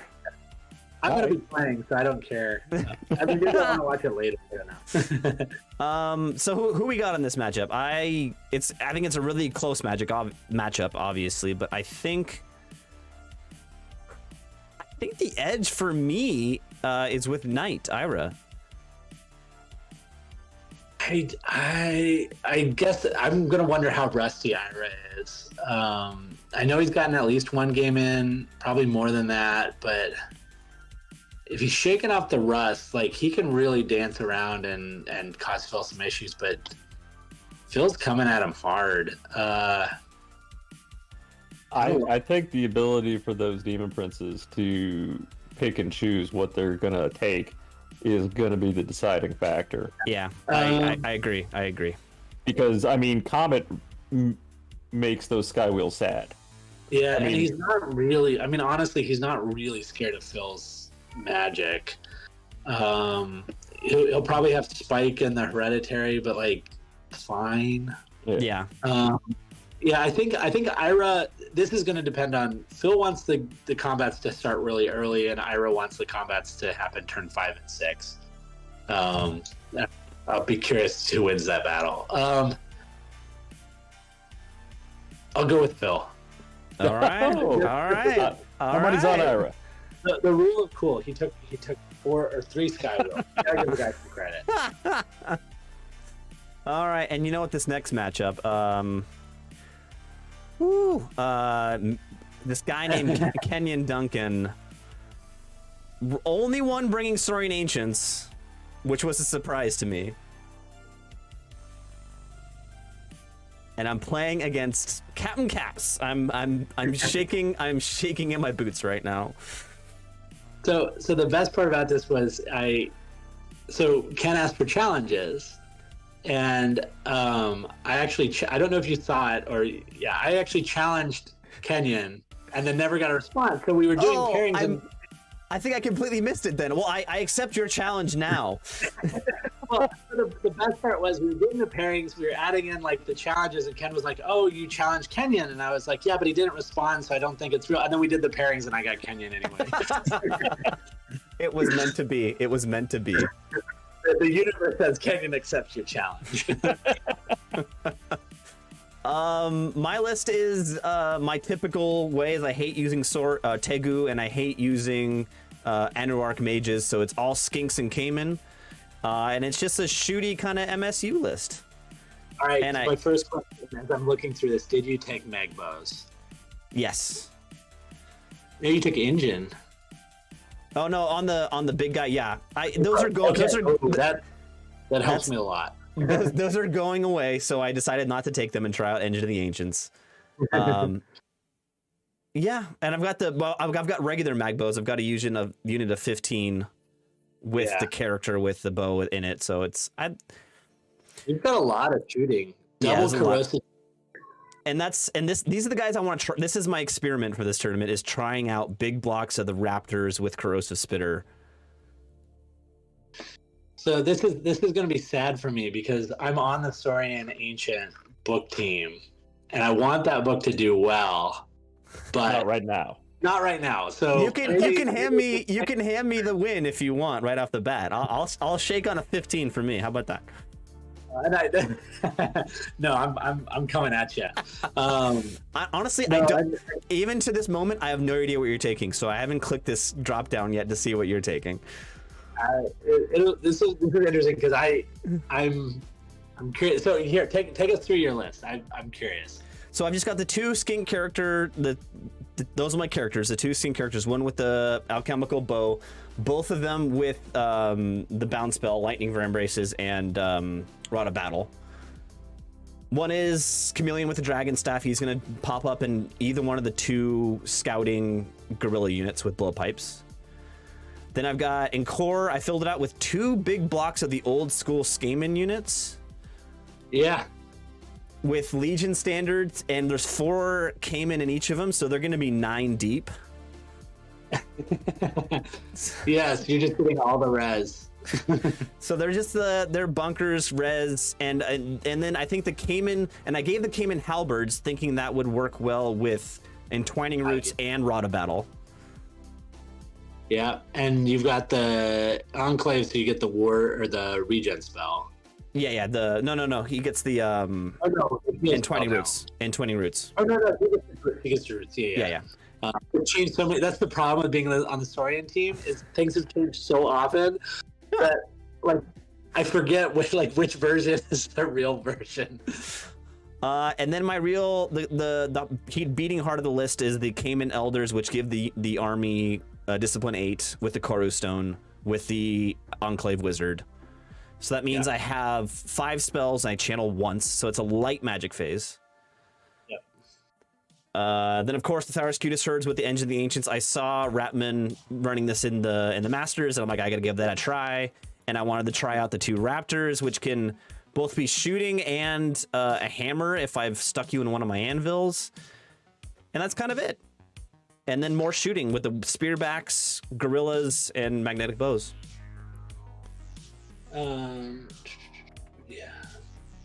And it's 2d6 strength 2 AP3. That's right. Yeah, for the corrosive spitter. Yeah.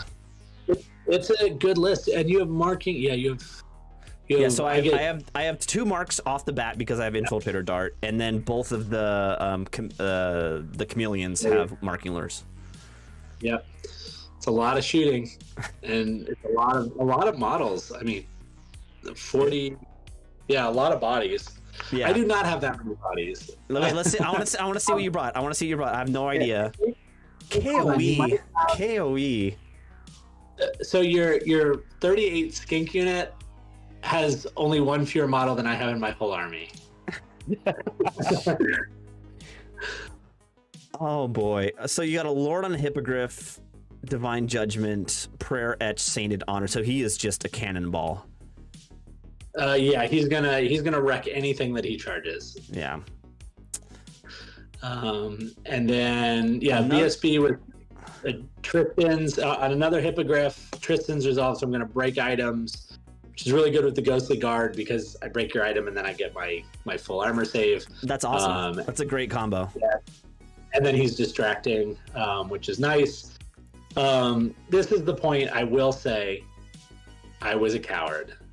And I had a list that would have had only 3 spells in the whole list, but I could have fit in another cowboy, and I didn't take it. Come on. That would have been so much more fun.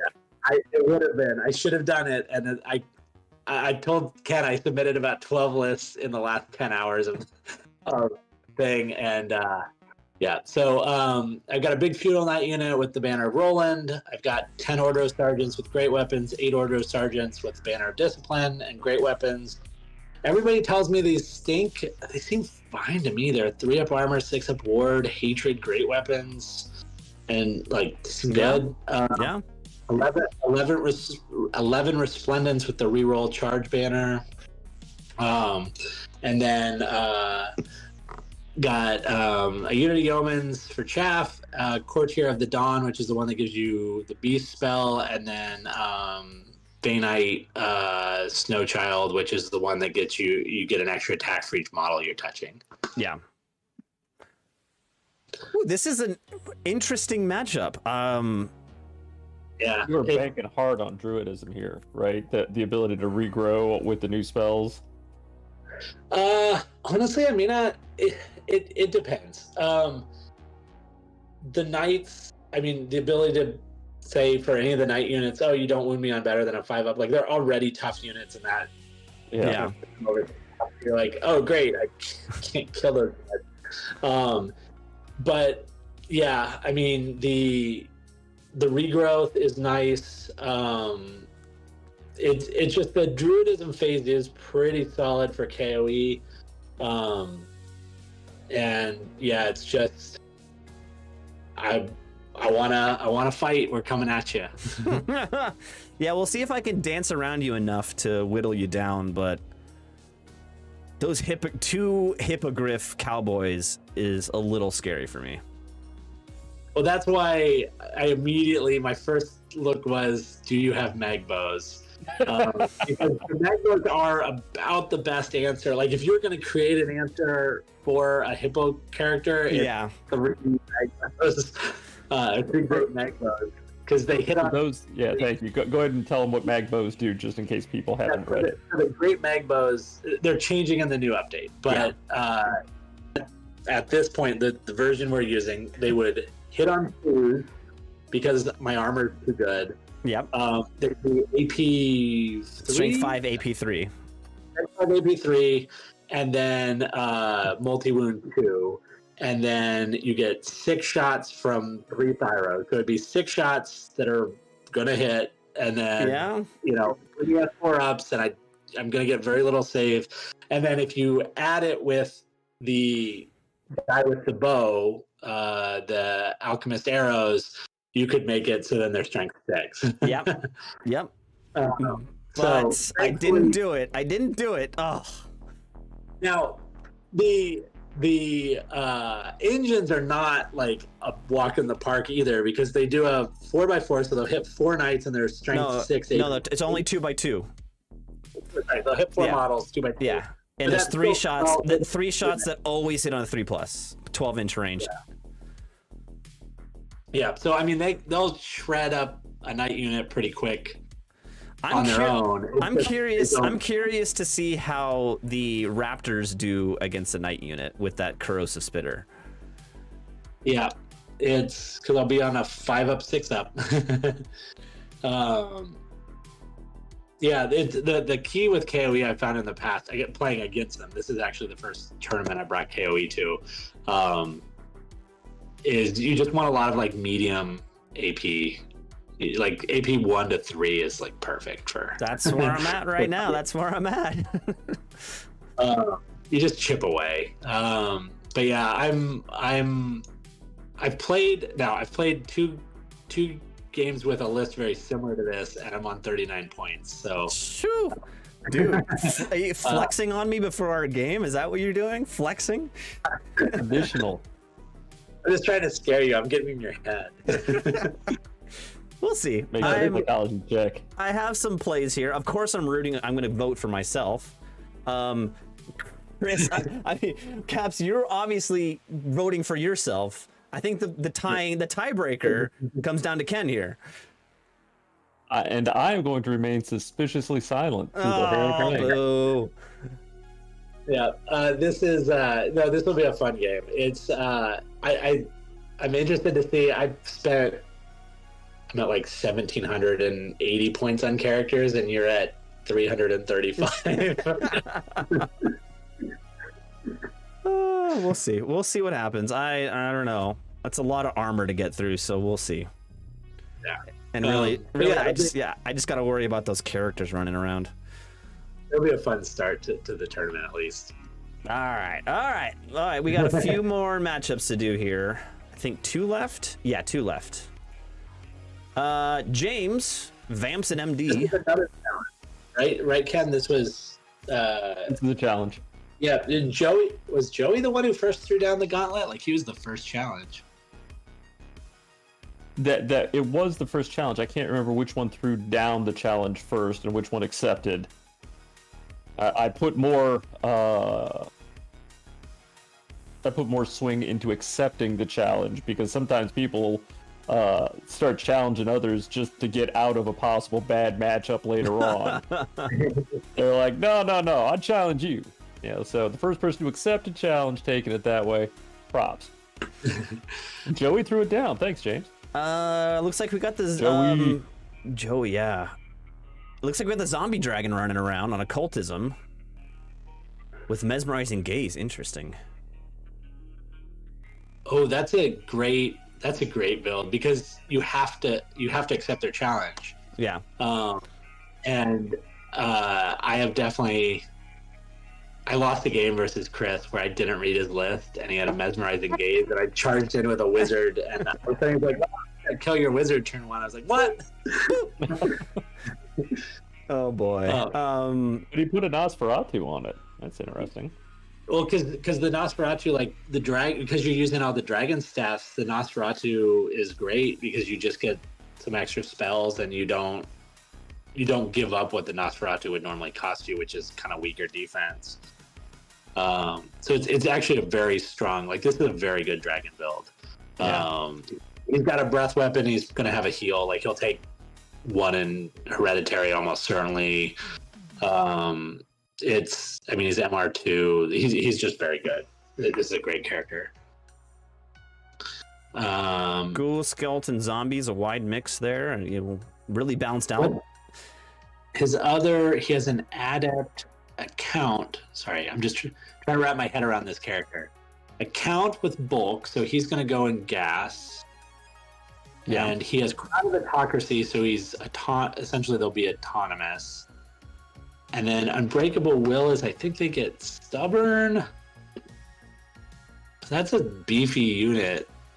And then he's a 5 AP 10 with 6 attacks. 6 attacks at a 2-up, 5-up. That's pretty It's a good. Yeah. And then an alchemy heirloom. So he's got 6 7, 8 spells, I think, because I think Nosferatu gives you the hereditary 9 spells because he has. Yes, I think he got 9 spells. So it's solid. I'm surprised he took an Alch Master and didn't take any Flaming Banners. I wonder. Sure. That's yeah. I think that's a miss. Varkalak and a Shrieking Horror. Where does the Cadaver Wagon go? That's almost certainly in the skeletons or the zombie. Probably the zombies, and then just hang out behind everyone. Yeah. But then, I think it's the ghouls and skellies get a 5-up in the first round of combat, and the gas go to a 4-up regen. Yeah. Yeah. So that gas unit is especially stubborn. On top of it, like that is a tough unit to get through. Yeah, really. I hope others got Flaming Banners. I did not bring a Flaming Banner. I don't want to play the game. So I'm rooting for you, Joey. Let's see what Joey brought. UD.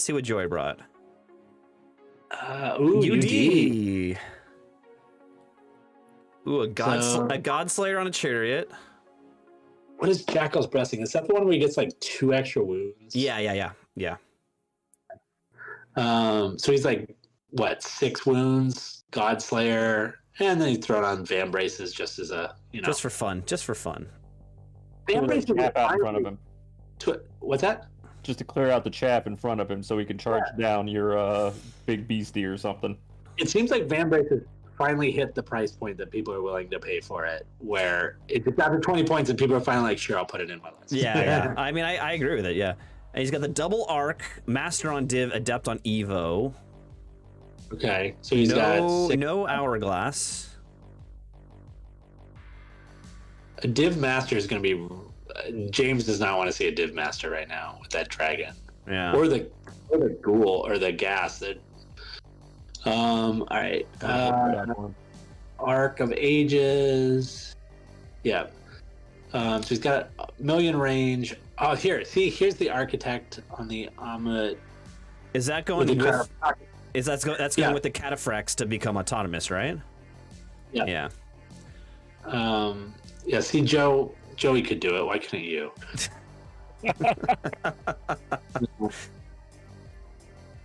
Okay, and the Stalkers with the. I mean, it's a solid list. He's definitely going hard on Chariots where Joe didn't. Yeah, Chariots are. That's an interesting choice. 2 units of 5 Chariots. You gotta add the Stalker standard in those things. It's like an auto issue if you decide to do giant unit of skeleton chariots. Yeah. All right, guys. I actually got to drop off for a second. I'm going to leave the last pairing to you guys, but I'm really excited to see everyone. Sorry. All right, Ryan. Thanks for joining. I'll see you this weekend.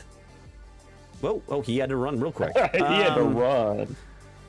So and then 3 Tomb Reapers to round it out. This is, man. Strikey against zombies. I really think James has got the upper hand here. That is, as Chris said, the gas unit with the big vampire count in it that could also get the buff from the Cadaver Wagon. That's a really hard unit to deal with that I don't think he has the stuff to deal with. I would have said the exact opposite. Yeah, really? I mean, yeah, my money's on UD on this one. Okay, there you go. Well, I'm only having an opinion because Caps is not here, for the record. And he's got the new Sandstalkers, which is interesting. No, Sandstalkers are No. Can't be the new ones. Oh, yeah. The old ones, my bad. Interesting. Well, we'll see what happens with that one. Let's go on to the last matchup. Best for last. Is Matt Abernathy running Highborn Elves. So we've got the High Prince on the Ancient Dragon. Love it. That's 5 dragons now? There's a lot of dragons. A lot of dragons. I am impressed. Master on Cosmology. Commander BSB with Master the Krennic Tower. Spears, Sea Guard, Archers, Sword Masters, Ryman Knights, an Initiate, and 2 Reapers. This is a very standard Highborn Elves, which is a good choice. There's a reason it's standard, yeah. Yeah. I like his mix. Normally you see 2 units of Sea Guarding Corps or a mix of spears and archers, and he kind of just did a little of everything. Yeah, his mages are gonna have some pump. He's got Scepter of Power, and he's got the Crystal Ball, so won't have a bad magic phase. He doesn't have. I guess he's only got that one cast. Oh no, he's got the Initiative Fireheart. I knew there was a second one. Yeah, it's the second I one. like that guy a lot too. The Initiative Fireheart. Yeah, it was a great model, and this is the old. This is the old version, so it's still got the D3 stomps, and it's gets to choose anything it wants from alchemy, which is awesome. Awesome. Yeah, it's a good list. Let's see what. Oh, we have a Jake Murphy sighting. Jake Murphy, awesome guy. I can't wait to play and playing the Dread Elves like he always does. Beastmaster on a Raptor Chariot with Transcendence. 2 Temple. That's different. Yeah, 2 Temple Exarchs on foot. An Aslexian Officer BSB on foot, also with Mask of the Warcrow. Nice. Temple Militant, Spears, Auxiliaries, 2 Repeater Batteries, a Hunting Chariot, Hydra, Kraken. Ooh, so 3 monsters running around. Mehmet in the chat, he's asking, the points are wrong in these lists we're looking at, but he's using the old rules, so don't worry about that. Yeah, if you just tuned in, it looks like they updated the points to the new points sometime in the last 24 hours, but I verified all the previous, I verified all the lists as correct 2 days ago, so they are solid regardless of what the points currently show. Sorry that they dropped the list change right in the middle. So annoying. So annoying. Yeah. Man, so the Highborn's got 2 monster pieces running around. The Dread Elves have 3, the Hydra and the 2 Krakens. I don't know. This is a hard list to figure out. Both of them have 2 Reapers. Yeah, I like this. This is like a dark mirror match. Yeah, this is like, yeah, it's the light and dark side of the coin kind of thing. All right, Jake, all of your elves have to have the evil Star Trek goatees. I really don't know what to say on the matchup. I'm definitely going to vote for Jake because Jake's my boy.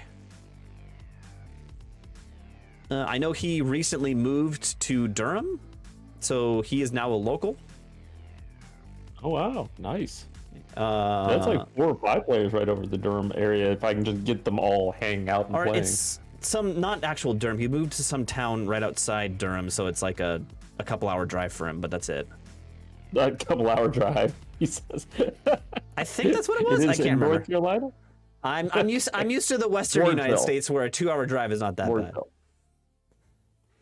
How far is Mooresville from Atomic Empire? I don't even care how far it is from Durham. Specifically, how far is it from Atomic Empire? Because that's the important thing. Yeah. What is your prediction if you have one?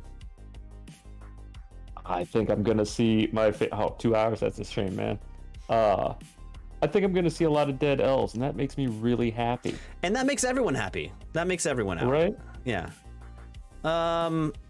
Yeah. Sorry, Matt. I'm going for Jake. We'll see what happens. I think that's everything. This is going to be a great tournament. I'm stoked to be there. Did you have trophies you wanted to show us? I have the first place trophy. There's going to be some cash prize stuff. Atomic is really good with that kind of thing. Never mind that. I don't have best sports, which I've already put up a picture of, but I do have the first place trophy. Oh, let's see it. We'll see it. I'm excited. I guess if I had to pick who I was gonna win overall, if I had to pick an overall winner, oh, look at that.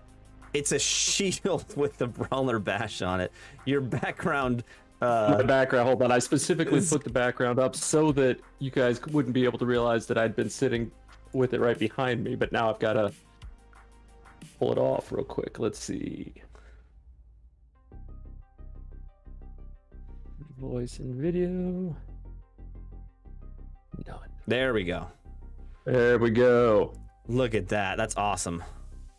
Yep, somebody. Normally we get swords and spears. I thought just once it'd be nice to give somebody a shield because you can shield bash with it. That's awesome. Did you make that yourself? I had to hand paint it, but I did not make it myself. Okay. I had a couple extra shield blanks laying around and said, that'd be cool. That's an awesome trophy. Man, I'm stoked to go. This is gonna be a ton of fun. I was just gonna say, if I had to pick a overall winner, I think I'm leaning toward Chris or Jeff Durham, whoever wins their first, because they're up against each other first round. Oh, hey, that's weird. I just realized. No, okay, we did cover everybody. I don't know. I don't know who if I've got a front runner at the moment. I'm gonna go with, since Caps isn't here, I'm gonna go with Caps. That's not a bad choice at all. So yeah, I think I'll go with Caps, but only if he gets the right matchups, because there are a lot of artillery coming down range this game. True. Lots of dragons. The meta wise, I'm seeing a lot of dragons. I'm seeing more cannons than there used to be. Not a whole lot, but just a little more than there used to be. But a lot of war machines. You're right. Tons of war machines. Yeah. Well, I think to wrap it up, I just want to say thank you to Ken for running this. I'm excited to be there. I'm excited to meet a bunch of new people I haven't played before, and we're gonna have a good time. And you'll probably see my battle reports on my channel. So outstanding. All right, everybody. See you on Discord. One last thing. Oh yeah. I'm flying in and I land at like 8:45. If anyone wants to have a drink with me or whatever, give me a message. What are people doing Friday night? That's my only question. Atomic Empire stays open till 10, and then usually I usually go play board games at one of the hotels till like 1 or 2. Nice. We'll figure that out. I'm staying at the extended stay that's right next to it. Okay, very cool. That's it. Thank you for joining us, Ken. Thank you again for doing all this and joining me on the list review, and we'll see how the tournament goes. Thanks everyone for watching. Have a good one.